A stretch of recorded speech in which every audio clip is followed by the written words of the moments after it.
ভারতের বরফ সত্যি কি গলবে, নাকি এটাও বাংলাদেশ বধের একটা কৌশল?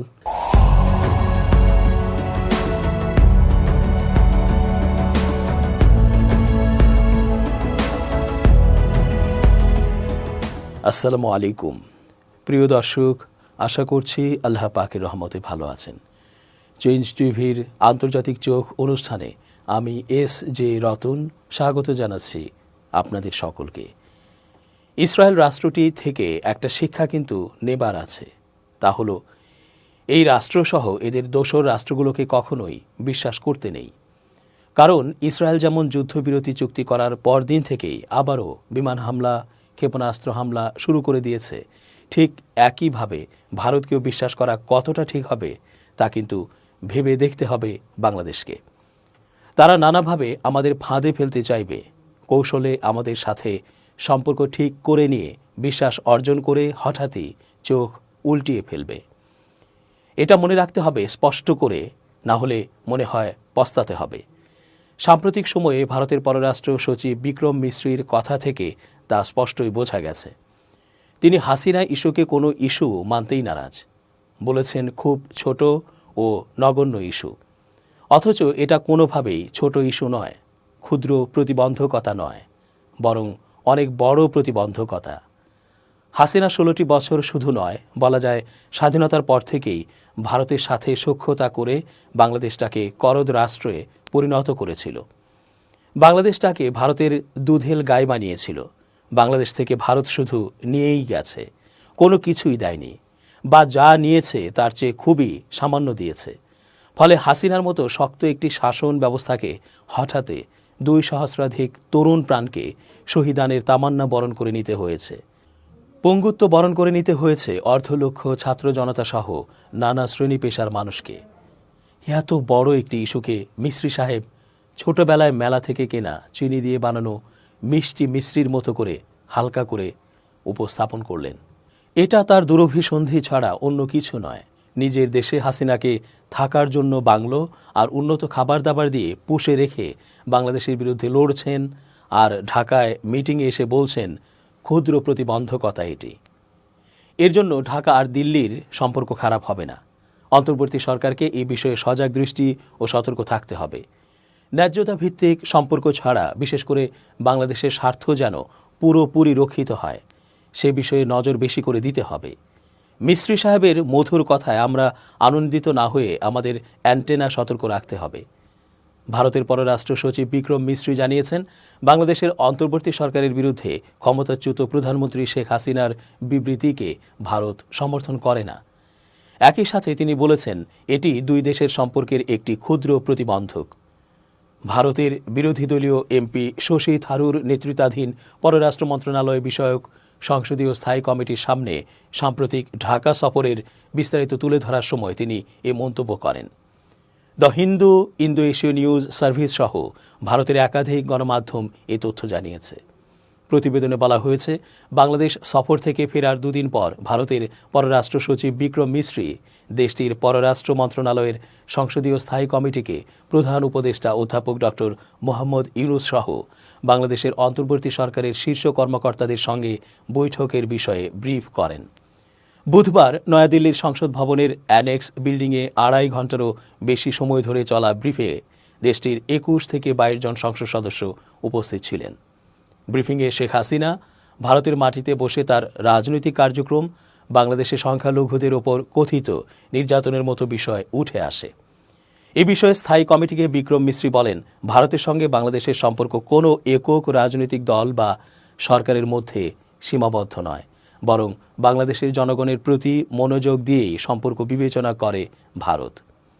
তিনি আরও বলেন, শেখ হাসিনা বিভিন্ন মাধ্যমে তার বক্তব্য বা মন্তব্য প্রচারের জন্য ব্যক্তিগত যোগাযোগের উপকরণ ব্যবহার করেছেন। ভারতের ভূখণ্ডে বসে তার শেখ হাসিনার রাজনৈতিক কার্যক্রম চালিয়ে যাওয়ার জন্য ভারত সরকার তাকে কোনো প্ল্যাটফর্ম বা সুযোগ প্রদান করেনি। তৃতীয় দেশের অভ্যন্তরীণ বিষয়ে হস্তক্ষেপ এড়ানো ভারতের ঐতিহ্যগত প্রথার অংশ। শেখ হাসিনাকে নিয়ে বিক্রম মিশ্রির এ বক্তব্য বেশ তাৎপর্যপূর্ণ বলে জানায় দ্য হিন্দু। কারণ গত কয়েকদিনে ভারতে বসে শেখ হাসিনা অন্তর্বর্তী সরকারের সমালোচনা করে বেশ কয়েকটি ভিডিও বার্তা দিয়েছেন। তার এমন রাজনৈতিক কার্যক্রম ভালোভাবে নেয়নি বাংলাদেশ সরকার। হাসিনাকে কেন্দ্র করে বাংলাদেশের অভ্যন্তরীণ বিষয়ে ভারতের মিডিয়ায় উস্কে দেয়া খবরে সম্পর্কের অবনতি ঘটেছে। বিশ্লেষকরা বলছেন, হাসিনার পতনের পর সিরিয়ায় আসাদ সরকারেরও পতন ঘটে প্রায় একই রকমভাবে। কেউ কেউ বলছেন, এর পরের সিরিয়াল তবে কি মোদী সরকার? কারণ তাদের অভ্যন্তরে যেভাবে সংখ্যালঘু নির্যাতনের হার বেড়েই চলেছে আর প্রতিবেশী রাষ্ট্রগুলোর সাথে যেভাবে সম্পর্ক নষ্ট করে চলেছে, তাতে করে ভেতরকার রাজনৈতিক পরিস্থিতিও টালমাটাল হওয়াটা স্বাভাবিক। জনগণই রুষ্ট হয়ে মোদী সরকারের পতন টেনে আনবে। অনেকেই এই জন্য আবারও স্মরণ করিয়ে দিতে চাইছেন মোদীকে সেই আরব বসন্তের স্মৃতিকে। আরব বসন্তের হাওয়ায় হারিয়ে গিয়েছিল কয়েকজন স্বৈরাচার। সেই হাওয়া থেমে গিয়েছিল, কিন্তু একদম ফুরিয়ে যায়নি। কোথাও কোথাও পতন ঘটিয়ে একটু থমকে গিয়ে আবার সচল হয়েছে স্বৈরাচার পতনের এই আলেখ্য সংগ্রাম। আরব বসন্তের সূচনায় শেষ হয়েছে সর্বশেষ বাশার আল আসাদের পতনের মাধ্যমে। আরব বসন্ত ছিল 2010 থেকে 2011 সালের একটি ঐতিহাসিক আন্দোলন, যা মধ্যপ্রাচ্য ও উত্তর আফ্রিকার একাধিক দেশে রাজনৈতিক পরিবর্তন, মানবাধিকার ও সমাজ পরিবর্তনের দাবি তুলে বিস্তার লাভ করে। এর শুরু হয়েছিল তিউনিসিয়ায়, যখন মোহাম্মদ বোজিজি নামক এক তরুণ বেকার প্রতিবাদ হিসেবে নিজের জীবন শেষ করে দিয়েছিল। তার আত্মাহুতি দেশের জনগণের মধ্যে সরকারের দুর্নীতি, কর্মসংস্থানের অভাব এবং মৌলিক অধিকার লঙ্ঘনের বিরুদ্ধে ক্ষোভ তৈরি করেছিল, যা অন্যান্য আরব দেশে আন্দোলন হিসেবে ছড়িয়ে পড়ে। এই আন্দোলনের ফলে তিউনিসিয়া, মিশর, লিবিয়া, ইয়েমেন, সিরিয়া প্রভৃতি দেশে ক্ষমতার পরিবর্তন বা সংঘর্ষের সূচনা হয়। লিবিয়ায় পতন হয় ঐতিহাসিক স্বৈরাচার গাদ্দাফির। কিছু দেশে সরকার বদলালেও অন্যত্র গৃহযুদ্ধ বা একাধিক রাজনৈতিক অস্থিরতা সৃষ্টি হয়। সিরিয়ায়, যেখানে বাশার আল আসাদ সরকার জনবিক্ষোভকে কঠোরভাবে দমন করতে শুরু করেছিল, তা এক ভয়াবহ গৃহযুদ্ধে রূপ নেয়। এর ফলস্বরূপ সিরিয়া এক দীর্ঘস্থায়ী সংঘাতের সম্মুখীন হয় এবং লাখ লাখ মানুষ গৃহহীন ও প্রাণহীন হয়ে পড়ে। এমনকি কিছু দেশে আরব বসন্তের আন্দোলন বেশ তিক্ত ফলাফল এনে দেয়, যেমন শ্রীলঙ্কায় রাজাপাকসের শাসনে পতন, আফগানিস্তানের মার্কিন সরকারের ব্যর্থতা এবং বাংলাদেশের মতো দেশে স্বৈর শাসনের বিরুদ্ধে প্রতিবাদে জনগণের অংশগ্রহণ। তবে সবকিছুর মধ্যে যেমন আশার আলো ছিল, তেমনি ছিল অন্ধকার। আরব বসন্তের এই উত্তাল ইতিহাস বারবার মনে করিয়ে দেয় যে জনগণের শক্তি ও প্রতিবাদের মাধ্যমেই পৃথিবী বদলাতে পারে। তবে সেই বদল কখনো সোজা পথ নয়।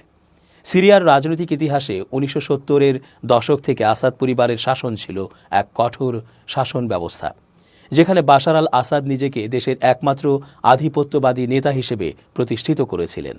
কিন্তু সাম্প্রতিক বছরগুলোতে, বিশেষত রাশিয়া ও ইরানের অস্থিরতার কারণে তার ক্ষমতার ভিত টলমলে হয়ে উঠেছে। সিরিয়ার চলমান গৃহযুদ্ধ, যা বছরের পর বছর ধরে দেশটির অর্থনীতি, অবকাঠামো ও মানুষের জীবনকে ধ্বংস করে দিয়েছে, আজকে এক বিপর্যয়ের দিকে ঠেলে দিয়েছে। কোটি কোটি সিরিয়ান মানুষ তার নিজ মাতৃভূমি থেকে বাস্তুচ্যুত হয়ে অস্থায়ী শিবিরে আশ্রয় নিয়েছে।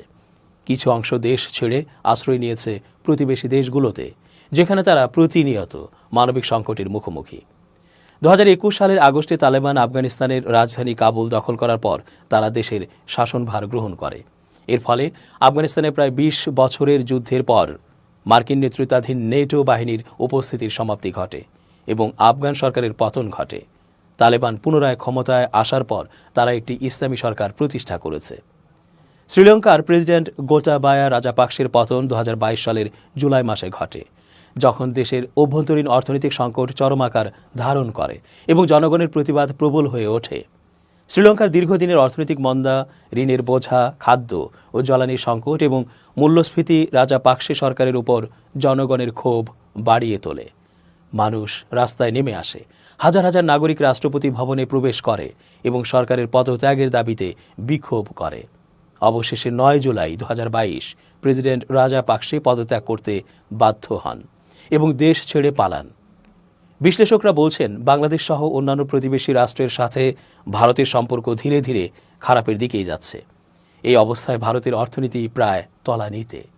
তাদের দেশের রুপির দাম আন্তর্জাতিক বাজারে বিরাট পতনের দিকে গেছে। ফলে এখন ভারতের পররাষ্ট্র সচিব তাদের প্রতিবেশীদের সাথে একের পর এক মিটিংয়ে বসছেন। বাংলাদেশের সাথেও এটার একটা ধারাবাহিক রুটিন প্রক্রিয়া মাত্র, যাতে করে ভারত ঘুরে দাঁড়াতে পারে। ঐতিহাসিক 5 আগস্টের পর বাংলাদেশ ভারতের সম্পর্ক বিভিন্ন ক্ষেত্রে অবনতি ঘটেছে। দুই দেশেই বৃদ্ধি পেয়েছে দূরত্ব ও কূটনৈতিক অস্থিরতা। এই অবস্থায় কয়েক ঘণ্টার ঢাকা সফরে সোমবার 9 ডিসেম্বর এসেছিলেন ভারতের পররাষ্ট্র সচিব বিক্রম মিশ্রি। এদিন রাতেই সফর শেষে তিনি ফিরে গেছেন নিজ দেশে। যাওয়ার আগে অন্তর্বর্তী সরকারের সঙ্গে গঠনমূলকভাবে সম্পর্ক এগিয়ে নেওয়ার বার্তা দিয়েছেন বিক্রম মিশ্রি। পাশাপাশি সংখ্যালঘুদের নিরাপত্তা নিয়ে ভারতের উদ্বেগের কথা জানিয়েছেন এই কূটনীতিবিদ। বাংলাদেশের রাজনৈতিক পালাবদলের পর দিল্লির উচ্চ পর্যায়ের কোনো কর্মকর্তা প্রথম ঢাকা সফর করলেন। সফরে ভারতের পররাষ্ট্র সচিব বিক্রম মিশ্রি, বাংলাদেশের পররাষ্ট্র সচিব জসিমউদ্দিন, পররাষ্ট্র উপদেষ্টা তৌহিদ হোসেনের সঙ্গে বৈঠক করেন। সবশেষে যমুনায় প্রধান উপদেষ্টা ডক্টর মোহাম্মদ ইউনূসের সঙ্গে সাক্ষাৎ করেন তিনি। বর্তমান অন্তর্বর্তী সরকারের সঙ্গে ভারত গভীরভাবে কাজ করতে আগ্রহী বলে জানিয়েছেন ভারতের পররাষ্ট্র সচিব বিক্রম মিশ্রি। দুই দেশের সম্পর্ক ইতিবাচক ও গঠনমূলক দিকে যাবে বলে আশাবাদ ব্যক্ত করেছেন তিনি। দর্শক, আজকের মতো শেষ করছি এখানেই। ধন্যবাদ।